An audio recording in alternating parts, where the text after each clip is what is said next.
சீதை வந்து ஹனுமான கேட்குறா, நீ வந்து ராமர்கிட்டேன்னு வந்திருக்கேன்னு சொல்ற, அவரோட ஹைட்டை சொல்லு. சுந்தரகாண்டத்தில் ஸ்லோகம். இப்போ யாராவது வந்திருந்தான்னு வச்சுக்கோங்க, அவர் ஹைட்டை சொல்லு. நம்ம ஒருத்தரை பார்க்கும்போது, மாமா நீங்கள் தானே, மாமி கிட்ட போய் கொடுத்துட்றேன். மாமி கேட்குறா, மாமாவோட வெயிட்டை சொல்லு. தெரியல மாமி, அவர் ஏதாவது தோராயிரமா ஒரு 60லேருந்து 100க்குள்ள இருப்பார், இப்படியா சொல்றது? அதனால exactly I want the weight, he's 89.5 till last week, இப்படி நான் சொல்லுவா. ஹனுமானை பார்த்து சீதா பிராட்டி கேட்குறா, நீ ராமன் கிட்டேன்னு வந்திருக்கேங்கிறதுக்கு அடையாளம் ராமரோட ஹைட்டை சொல்லு. அவர் சொல்றார் 2 into 4 8 feetங்கிறார். 8 அடியா ராமரோட ஹைட்டு. நினைச்சு பாருங்க, இப்போ நம்ம ஆங்கள்லயே சீலிங்கே அவ்வளோ ஹைட்டு தான் இருக்கும் இல்லையா? அதோட ராமரோட ஹைட் இருக்காருன்னா அதனாலதான் அவரால் மாரீச்சன் பின்னாடி ஓட முடிஞ்சுது இல்லையா? மாரீச்சன் ஓடினானா கிடுகிடுன்னு ஓடிவிட்டார். கால் அவ்வளவு நீளமா இருக்கிறதுனால கிடுகிடுன்னு ஓடிவிட்டார் இல்லையா? கோட்டங்கை வாமனனா வந்திருந்தானே ஓடிண்டே இருந்திருப்பார் அவர். அதனால அப்பேற்பட்ட அந்த நம்பர், அதுதான் ஆழ்வார் எடுக்கிறார். எண்மர் 11 ஈரருவர் ஓரிருவர் வன்மலரேந்தி வைகளும் நன்னி, இந்த 33 தேவர்களும் ஒரு மாலையால் பரவி ஓவாத போதும் திருமாலை கை தொழுவார் சென்று. இந்த 33 பேரும் யாருக்கு போய் நமஸ்காரம் பண்றா? திருமாலை. திருமால்னா நல்ல வார்த்தை கவனிங்க, மாலைன்னு சொல்லல, திருமாலைன்னுட்டா. மகாலட்சுமியோடு கூடிய பெருமாளை போய் ஆசிரயிப்பா. ஜாகிரதையா புரிஞ்சுக்கணும். அப்படின்னா தாயாரையும் போய் சேவிக்கிறா, பெருமாளையும் போய் சேவிக்கிறா, திவ்ய தம்பதியை சேவிக்கிறா. ஆனா நமஸ்காரம் வைக்கிறது ஒண்ணுதான், ஆனா 2 பேருக்கும் சேர்த்து. ஏன் சார், இங்க ஒரு மாமி இருக்கா, அங்க மாமா இருக்கார், லக்ஷ்மி மாமா, நாராயணன் மாமா லக்ஷ்மி மாமி, 2 பேருக்கும் ஒரே நமஸ்காரம் வைக்கிறது வழக்கமான்னு கேட்டா வைக்கணும். ஒரே நமஸ்காரம் தான், தனித்தனியா வைக்கக்கூடாது. காரணம் என்னன்னு சொல்றேன். இப்போ நம்ம ஆத்துக்கு போறோம், நம்ம ஆத்துல ஏதோ கல்யாணம் வச்சிருக்கோம், பத்திரிக்கை இருக்கு, நம்ம இன்னும் வாட்ஸ்அப் லெவல்ல வரலன்னு வச்சுக்கோ, நம்ம போய் யாரோ ஒரு பெரியவர் ஆத்துக்கு போய் பத்திரிக்கை கொடுக்கணும்னு நினைக்கிறோம். கீழே அந்த கதவை திறக்கும்போது மாமி இருக்கா, ப்ளீஸ் கம் உள்ள வாங்க. ரொம்ப நாள் ஆச்சு மாமி, 2 வருஷமா பார்க்கவே இல்லை, இப்பவும் பார்த்துருக்க வேண்டாம், உள்ள வாங்க உள்ள வாங்க கூட்டின்னு போறா. அவர் இருக்காரா மாமா? அப்படி, ஓ மேல உட்காந்து படிச்சுன்னு இருக்காரு அப்படின்னு சொல்லிட்டு படி ஏறி கூட்டின்னு போறா. மாமி தான் கூட்டின்னு போறா. கூட்டின்னு போன உடனே வந்திருக்காரு அப்படிங்கிறா. ஓ ப்ளீஸ் கம் அப்படின்னு சொல்லிட்டு, மாமாக்கு காஃபி சாப்பிட்றேன்னு கேட்கறதுக்கு பயம் இல்லையா, இருக்கா இல்லையான்னு தெரியாது. அதனால அவர் வந்து ப்ளீஸ் சிட், அந்த சீட் அங்கே இருக்குது, அது பிற ப்ராப்ளம் இல்லை, உட்கார சொல்லிவிட்டார். உட்காந்துட்டோம். உட்காந்துட்ட உடனே நான் சொல்லியிருக்கேன், பத்திரிக்கை வைக்கலான்னு வந்திருக்கேன், நம்ம மாத்துல ஒரு ஃபங்க்ஷன், நீங்கள் 2 பேரும் தம்பதியாக வந்து ஆசீர்வாதம் பண்ணணும் அப்படிங்கச்சே. ஓ தாங்கோ அப்படின்னு சொல்லிட்டார். மாமியும் கூப்பிடுறார். மாமி மாமா 2 பேரும் நிற்கிறா. இப்போ எவ்வளோ பத்திரிக்கை வைப்போம்? இல்லை, மாமி மாமா தனித்தனி ஜீவாத்மா தானே இல்லையா? 2 பேரும் ஒன்னாவா பிறந்தா? அப்ப 2 பத்திரிக்கையா வைக்கிறோம்? இல்ல, அந்த தம்பதிக்கு தானே பத்திரிக்கை வைக்கிறோம். நமஸ்காரமும் அப்படித்தான். எப்படி ஒரு ஜீவாத்மா போன பிறகு தாயார் நம்மள பெருமாள் கிட்ட கூட்டுன்னு போறாளோ அதுக்கு புருஷகாரத்துவம்னு பேர். She recommends. மேல கூட்டுன்னு போயிட்டான் அந்த மாமி. போன உடனே நம்ம போய் சேவிக்கிறது மாமா மாமியோடு, கூட்டுன்னு போறதும் தாயார், நம்ம அவளை சேவிக்கும் போதும் பெருமாளோட இருக்கிறது தாயார். தாயார் performs dual role. She is both in the recommendation committee as well as the blessing committee. Perumal வந்து பிளெஸிங்ல மட்டும்தான் இருக்கார். ஆசிரயண வேளையோடு போக வேளையிலும் ஒரு வாசியரை, ஒரு மிதுனமே உத்தேசியம்னு எடுத்தார் நம் பிள்ளை. அதனால அப்பேற்பட்ட தாயார். அதனால தேவஜுஷ்டாம் அப்படின்னு பேர். அதனால திரும்பி மந்திரத்தை பார்க்கலாம். சந்திராம் பிரபாசாம் யசசாஜ்வலந்தீம் ஸ்ரீயம் லோகே தேவஜுஷ்டாம் உதாராம். உதாராம்னா எப்படி இருக்கான்னார், பிரகல்பாம் விஸ்தாராம் சர்வவியாபினீம் இத்யர்த்தஹ. எல்லா இடத்திலும் வியாபித்து தன்னுடைய உதார குணத்தால் நிறைந்திருப்பவள். எவ்வளவு உதார குணம்னர். உதார குணம்னா என்ன அர்த்தம்? உதாரம்னா என்ன? தயா சார், அதான் கம்பேஷன், மர்சி, அது கூட தெரியாதா? உதாரம்னா வேற ஏதாவது அர்த்தம்? ஏதாவது சும்மா ரெக்கமெண்ட் பண்ணுங்களேன், நீங்க ஏதாவது சொல்லுங்க. காத்தால கொஞ்சம் பிரிஸ்கா ஆக்கிக்கிறதுக்கு இதுதான் ஒரு வழி. நல்ல வேளை பொங்கல் முடிச்சோன்னு கொடுக்குறா. பொங்கலுக்கு உண்ட ஒரு பெரிய பெருமையே என்னன்னா, அது சாப்பிடும் போதே தூக்கம் வரும். சாப்பிட்ட உடனே இல்லை, அது பார்த்தாலே அந்த காம்பினேஷன் இருக்கு பாருங்க, அந்த பருப்பும் சாதம், அது என்னவோ ஒரு யுனிக் காம்பினேஷன் அது. அதனால சும்மா சொல்லுங்களேன், உதாரம்னா என்ன? ஃப்ரீயா கொடுக்கறது, தாராளமா கொடுக்கறது, அப்படி இருக்கா? உதாரம்னா என்னன்னு எடுக்கிறார் ஆச்சாரியர். என்ன அழகா இருக்கு பாருங்க. தாயாரை போய் நம்ம சேவிக்கிறோம். அவன் முதல்ல நம்ம இப்போ சில பேருக்கு கேட்க தெரியாது. சில பேருக்கு அது, சார் எனக்கு I want to tell so many things, I don't know how to put it actually, இப்படியே சொல்லி முடிச்சிருவா. சொல்லுங்கோ அப்படின்னா இல்லை I don't know how to put it. Actually இது வைக்கும் வந்துடுது, இங்கே வந்து மேலே வர மாட்டேங்குது. இல்லைன்னு சொல்லுவா இல்லையா? இப்போ தாயாரத்துக்கு போய் நம்ம நிற்கிறோம், தாயாரும் பார்த்துட்டு இருக்கா, இப்படியே உட்காந்துட்டு இருக்கா தாயார், நம்ம போய் நின்றுட்டு இருக்கோம். ஒருவேளை இவனுக்கு நல்ல கொஞ்சம் வாகனங்கள்லாம் வேணுமோ என்னமோ, புது கார் ஏதாவது வேணுமோ என்னவோ, அதுவும் எலக்ட்ரிக் வெஹிக்கல்லாம் இப்போ ரொம்ப நல்லா வந்திருக்கு. அதனால எலக்ட்ரிக் வெஹிக்கிள் நல்ல ஒரு இதோட கட்டாட்சிக்கிறாங்க. பார்த்தா ஒரு எலக்ட்ரிக் வெஹிக்கிள் இருக்குது, நல்லா ரிப்பன் எல்லாம் கட் பண்ணி அங்கே பெரிய ஒரு கீ எல்லாம் அந்த ஒரு இதெல்லாம் வச்சு ஃபோட்டோலாம் எல்லாரும் போடுவாங்க, அந்த மாதிரி ரெடியாக இருக்குது. இன்னும் அப்படியே நின்றுட்டு இருக்கும். அப்போ தாயாருக்கு என்ன தோணி போயிடும், வேற ஏதாவது வேணும் போல இருக்கும். பெரிய பியூட்டிஃபுல் அட்டிகை, அவ்வளோ அழகாக இருக்குது. அதுவும் ஆன்டிக் ஃபினிஷில், மேட் ஃபினிஷில் வந்திருக்கு, ரொம்ப அழகாக ஆன்டிக் ஃபினிஷில் ரொம்ப அழகாக இருக்குது பார்க்கறதுக்கு. நல்ல ஸ்டடட் வித் அன்பாலிஷ் டைமண்ட்ஸ், அவ்வளோ கட் டைமண்ட்ஸ், அவ்வளோ அழகாக இருக்குது. அதெல்லாம் இதுவும் நம்ம அப்படியே நின்றுருக்கோம் அந்த இடத்துல. தாயார் பார்த்தா சரி இவனுக்கு இகலோக சௌக்கியம் வேண்டாம், ஆத்மானுபவம் வேணும் போல இருக்குன்னு கைவல்ய ஞானத்தை கொடுக்குறா. அப்புறம் ஜீவாத்மாவுக்கு இருக்கக்கூடிய தன்மை இதெல்லாம் அந்த ஞானம் எல்லாம் நமக்கு பிறந்தது. இன்னும் அங்கேயே நின்றுருக்கும். வேற என்ன வேணுமோ, ஒருவேளை மோட்சம் வேணுமோ என்னமோ, மோட்சம் கொடுத்துட்றா. இப்போ என்ன எடுத்து மோட்சம், கவலைப்படாதே, இந்த ஜென்மத்தின் முடிவில் உன் ஜீவாத்மா மோட்ச உலகத்துக்கு போகும், வைகுண்டத்துக்கு போகும், திரும்பதிலே கிடையாது, அடுத்த ஜென்மம் கிடையாது, இதெல்லாம் சொல்லி விடுறா. இது சொன்ன உடனே நம்ம கிளம்பி போயிடுறோம். அப்போ தாயார் ரொம்ப யோசிக்கிறாளா, முதல்ல நம்ம கை கூப்பி நின்னானே அவனுக்கு இந்த இகலோக சௌக்கியம் கொடுத்துட்டோம், கைவல்ய ஞானம் கொடுத்துட்டோம், மோட்சம் கொடுத்துட்டோம். ஐயோ அவன் நமஸ்காரம் பண்ணதுக்கு பிரத்யுபகாரமா நம்ம கிட்ட வேற எதுவுமே கொடுக்க முடியாம போயிடுதே அப்படின்னு நினைப்பாளாம். After giving so much, if a person develops the feeling that he or she has not done much, that is called udarama. இதை எப்படி எடுக்கிறார், ஐஸ்வர்யம் அக்ஷரகதிம் பரமம் பதம் வா, 3 எடுக்கிறார். ஐஸ்வர்யம் இஹலோக சௌக்கியம், அக்ஷரகதிம் கைவல்ய ஞானம், பரமம் பதம் வா மோக்ஷம். கஸ்மை அஞ்சலி பரம் வஹதே விஹாரிய, அஞ்சலி முத்திரையோட அவன் நின்றுக்கானா. அஸ்மைன கிஞ்சித் உச்சிதம் கிருதமித்ய தாம்ப, ஐயோ நான் அவனுக்கு உரியதை கொடுக்காம போயிட்டேனோ. துவம் லஜ்ஜசே, அப்ப என்ன ஆகுமோ, ஒரே வெக்கமா தாயாருக்கு, ஐயோ அவர் கேட்டு எனக்கு கொடுக்காம போயிட்டேன்னு வெக்கத்துல தலை குனிவாளாம். அதுக்கு உதாரம்னு பேராம். துவம் லஜ்ஜசே கதய கோசியம் உதார பாவஹா, அப்பேற்பட்ட தாயார் உதாராம்.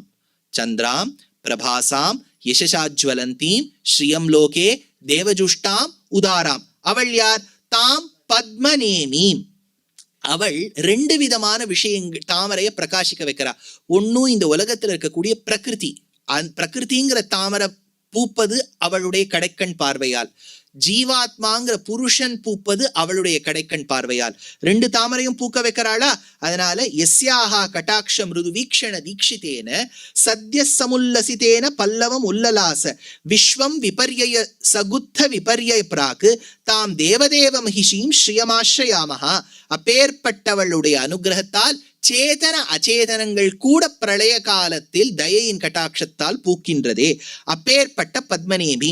இன்னொரு பத்மநேமின்னா என்ன அர்த்தம்னர், காலத்துக்கு பத்மம்னு பேர், காலத்துக்கு பத்மம்னு பேர். ஏன்னா பத்மானாம் மீனோ இதி காலம் பத்மம் பிரச்சக்ஷதே. ஏன்னா எது ஒன்று நகர்ந்து கொண்டே இருக்கோ அதுக்கு பத்மம்னு பேர். டைமுக்கும் பத்மம்னு பேர், ஏன்னா அது நகர்ந்துட்டே தானே இருக்கு, பின்னாடி நம்மளால ட்ரேஸே பண்ண முடியாது பாருங்க, இட் கீப்ஸ் மூவிங் ஃபார்வர்ட். அந்த பத்மம்ங்கிற சக்கரத்துக்கு வெளியில தானே இருக்கா. இப்ப சக்கரம் இப்படி இருக்குன்னு வச்சுக்கோங்க, நடுவுல ஒரு அழகான அக்ஷம் இருக்குன்னு வச்சுக்கோங்க, அதுக்கு வெளியில spokes, that which is outside its purview, அதுவாதான் தாயா இருக்கா, காலத்துக்கு அப்பாற்பட்டு இருக்கா. அப்ப அந்த சக்கரம் பத்மம்ங்கிற கால சக்கரத்துக்கு நேமியா இருக்காளா, பத்ம நேமி. அடுத்தது, அவளுக்கு அவளிடத்தில் நான் சரணாகதி செய்கின்றேன், சரணமகம் பிரபத்தி. அவ என்ன பண்ணணும், அலக்ஷ்மீர்மேனஷ்ய தாம் துவாம் விருணே. அலக்ஷ்மியை என் வாழ்க்கையிலேருந்து போக்கணும். Learning can be of 2 types. You learn the right things.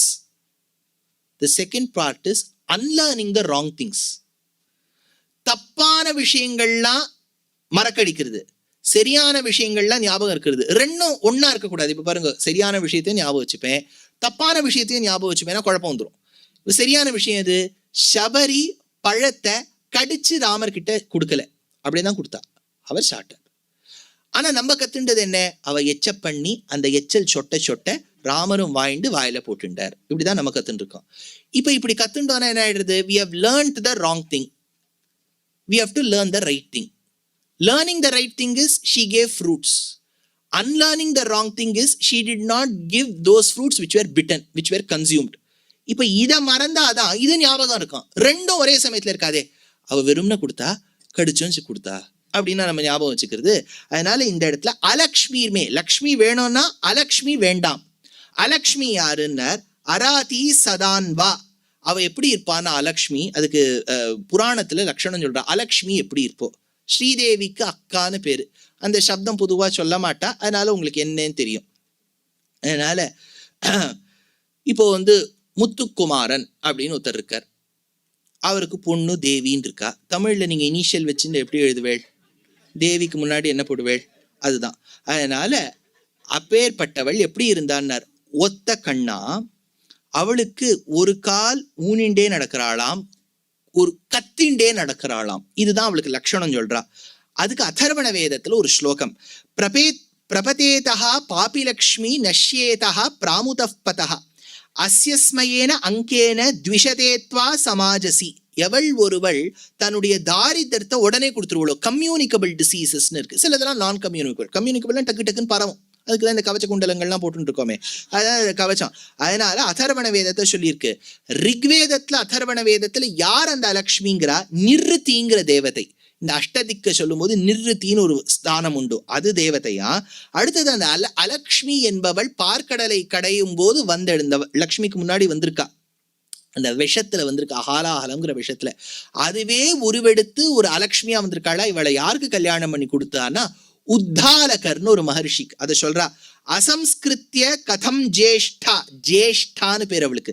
துவம் கனிஷ்டாம் பிரணீயசே தஸ்மான் மமாக்ரஜோமே தத் அலக்ஷ்மீர் மதுசூதன.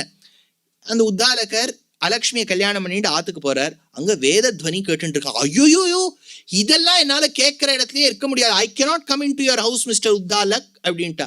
உத்தாலகர் என்ன பண்றதுன்னு பார்த்தார். வீட்டு வாசல்ல ஒரு அஸ்வத்த மரமாம், அஸ்வத்த மரத்துக்கு கீழே நீ தங்கிடுன்னு விட்டார். அதனால அந்த இடத்துல தங்கினாலாம் இந்த ஜேஷ்டா என்பவள். அப்பேற்பட்ட அலக்ஷ்மியை என் வீட்டிலிருந்து போக்கு.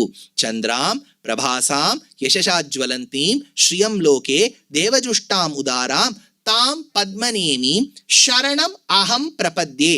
அகம் நான் சரணாகதி செய்கின்றேன். வேற வழி இருக்கா? வேற வழி இல்ல. கார்பண்யம் கோப்திருத்வ வர்ணம். உன்னை நம்புகிறேனா, லக்ஷ்மீர்மே நஷ்யதாம் துவாம் ரிணே. லக்ஷ்மி உன்னை நம்பி வந்திருக்கிறேன், விஸ்வாசம் இருக்கு.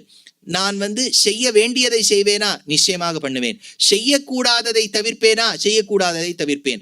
ஆனுகூல்யஸ்ய சங்கல்பம் பிராதிகூல்யஸ்ய வர்ஜனம் ரக்ஷிஷ்யதி விஸ்வாசா கோப்திருத்வ வர்ணம் கார்பண்யம். அதனால இந்த 5 லட்சணமும் அடங்கியிருக்கா. நான் செய்வது சரணாகதி தாயே, அலக்ஷ்மீர்மே நஷ்யதாம் துவாம் விருணே. 6வது இருக்கு, ஆதித்ய வர்ணே தபசோதிஜாதோ வனஸ்பதிஸ்தவ விருக்ஷோத பில்வஹ தஸ்ய பலானி தபசா நுதந்து மாயாந்தராயாஸ்ச பாஹ்யா அலக்ஷ்மிஹி. நான் முன்னாடியே சொன்னேன், இந்த அலக்ஷ்மியை போக்குறதுங்கிறது 5வது ரிக்குல வந்துடுத்து, 6வது ரிக்குல வந்துடுத்து, 7வதுலயும் வரும். 6வது ரிக்கு என்னங்கிறார், ஆதித்ய வர்ணே. எவள் ஒருவள் உதிக்கின்ற சூரியனை ஒத்திருக்கக்கூடிய நிறமும். அபிராமி அந்தாதியில் என்ன, உதிக்கின்ற செங்கதி உச்சித்திலகம் உணர்வுடையோர் மதிக்கின்ற மாணிக்கம் மாதுளம் போது மலர்கமலை துதிக்கின்ற மென்கடி மென்கணி குங்குமத் தோயம் என்ன விதிக்கின்ற மேனி அபிராமி எந்தன் விழுத்துணையேன் வருதா. உதிக்கின்ற செங்கதிர். அதனால கதிரவன் குணதிசை சிகரம் வந்தடைந்தான், உதயகிரியில் சூரியன் பூக்குமா போலே. அதே மாதிரி பெருமாளுடைய ஆடையை ரொம்ப அழகா சொல்றார் திருப்பானாழ்வார்.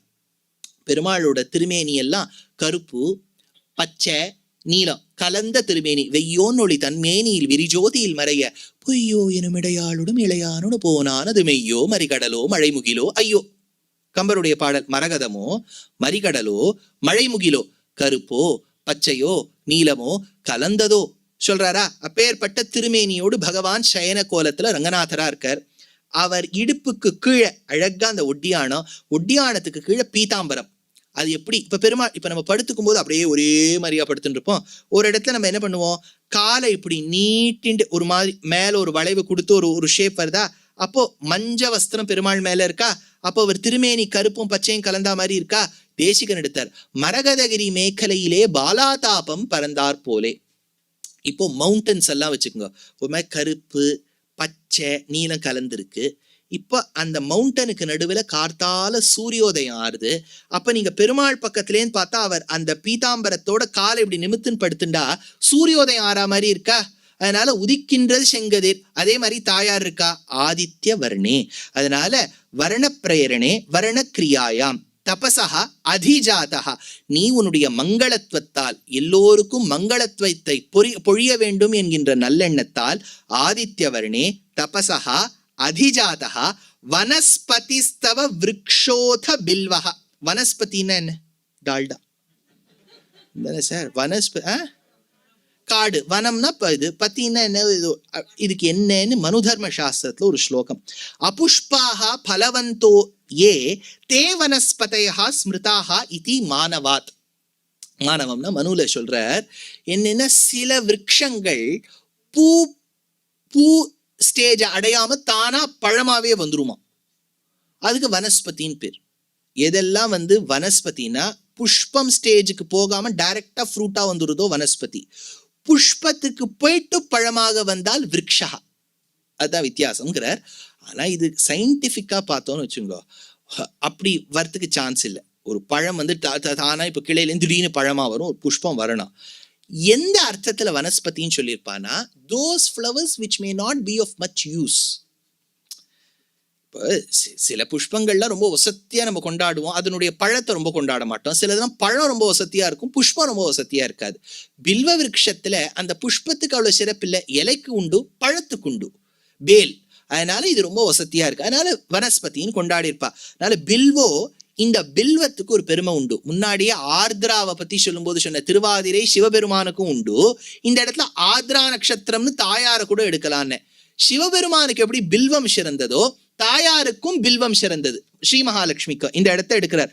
பில்வோ லக்ஷ்மியாக கரே அபவதீதி வாமன புராணே காத்யாயன வச்சனாத். காத்யாயனி அப்படிங்கிறவோ சொல்லியிருக்கா, தாயாரோட திருக்கரங்கள்லேருந்து பிறந்ததாம் இந்த பில்வ விருட்சம். அதனால மகாலட்சுமியுடைய அனுகிரகம் பெற்றதால் ரொம்ப ஆஸ்பிஷியஸ் பில்வ விருட்சம், இலை எல்லாமே வசதி அதுல.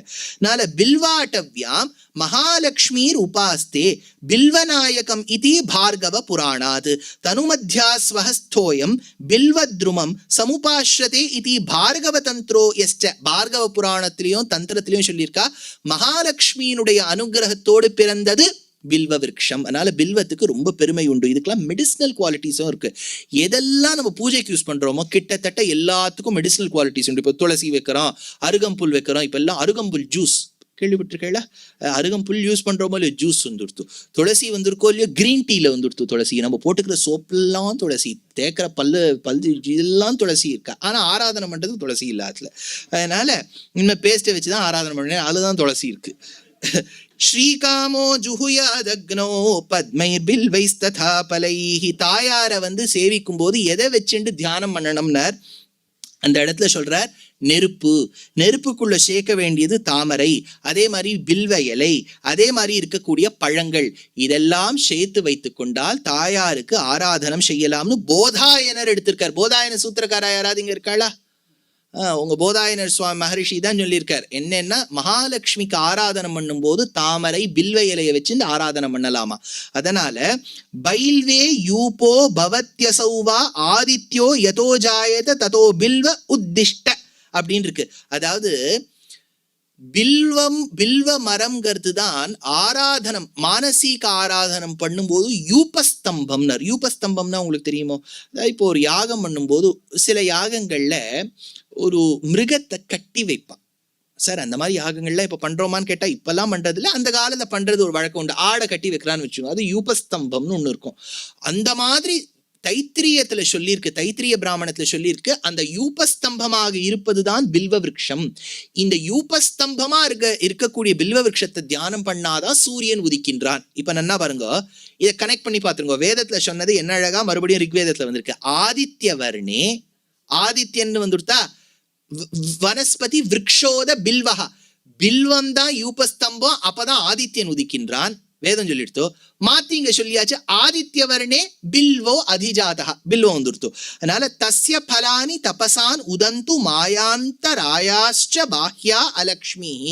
அப்பேற்பட்ட அந்த பில்வ விருட்சத்துல இருக்கக்கூடிய இலையாகட்டும், பில்வ விருட்சத்துல இருக்கக்கூடிய பழமாகட்டும், ஏன் பில்வ விருட்சமாகவே இருக்கட்டும், தாயாருடைய கரங்களிலிருந்து பிறந்த இந்த பில்வ விருட்சமானது யூபஸ்தம்பமாக இருக்கக்கூடியது என் மனதிலும் வீட்டிலும் இருக்கக்கூடிய அலக்ஷ்மியை போக்கடிக்கட்டும். அதனால இனிமேலேருந்து மழை வந்தா எப்படி வரணும்? கொட்டு கொட்டு கொட்டுன்னு கொட்டணும். வீட்டுக்குள்ள ஜலம் வரக்கூடாது. எப்படி இருக்கும் இல்லையா? அந்த அலட்சுமி வராமல் இருக்கலாம் இல்லையா? வீட்டுக்குள்ள ஜலம் வந்து நம்மளும் நீஞ்சு மிதந்து இல்லாமல் வீட்டுக்குள்ள ஜலம் வரக்கூடாது. அதுக்கு முதல்ல என்ன பண்ணணும்? வீட்டை ரோட்டு லெவலில் இனிமே கட்டவே கட்டாதீங்க. ஒரு 4 அடி கட்டணும். ஏன்னா இவ ரோடு போட போட போட போட அது வீட்டு லெவலுக்கு வந்துடும். அது அப்புறம் அடுத்த ஜென்ரேஷன் பார்த்துப்பா. இவ ஒரு ஏன்னா இப்போ சட்டுன்னு ரோடு போட மாட்டான். இன்னும் 10 வருஷத்துக்கு ஒரு வாட்டி. இப்போ அடுத்த ஜெனரேஷன் வரும்போது அதுக்குள்ள அது வரும். அப்ப நம்ம வீடை மேலே கட்டிவிடலாம். இன்னொன்னும் பார்த்து கொஞ்சம் கட்ட வேண்டியதா இருக்கு. இங்க குளம் இருந்துதான் முதல்ல கேட்டுருங்க. குளம் இருந்ததா? கொஞ்சம் மேப் எல்லாம் கொஞ்சம் அந்த பிரிட்டிஷ் காலத்தில் ஆராய்ச்சி பண்ணி பார்த்துட்டு இங்கே குளம் இருக்குன்னு சொல்லிட்டு வேற எங்கேயாவது போயிடுங்க. அதனால குளத்துல இருக்க எடுத்து வீடு கொட்டினா என்ன பூமி திரும்பி நமக்கு ஜலத்தை கொடுத்துட்டு கங்கேஷ யமுனே செய்வ கோதாவரி சரஸ்வதி நர்மதே சிந்து காவேரின்னு எல்லா இடத்துலையும் நதிகள் நம்ம வீட்டை தேடின்னு வந்துடுது. அதனால அப்பேற்பட்ட அலட்சுமி போய், அதனால ஆண்டாள் ஒரு வார்த்தை சொன்னா, வாழ உலகினில் பெய்திடாய். மழை வருவதை பார்த்து கொண்டே இருக்க வேண்டும். அப்படி இருந்தாதான் இந்த லட்சுமியும் இருக்கும், அலட்சுமி வராம இருக்கும். அலட்சுமி இருமே நஷ்யதாம் துவாம்னே பாஹ்யா அலட்சுமி. வெளியில அந்த அலட்சுமி போக்கடிக்க வேண்டும் என்று 6வது பிரார்த்தனை பண்ணியாச்சு. கவிதார்க்கிக சிம்ஹாய கல்யாண குணசாலினே ஸ்ரீமதே வெங்கடேஷாய வேதாந்த குரவே நமஹ.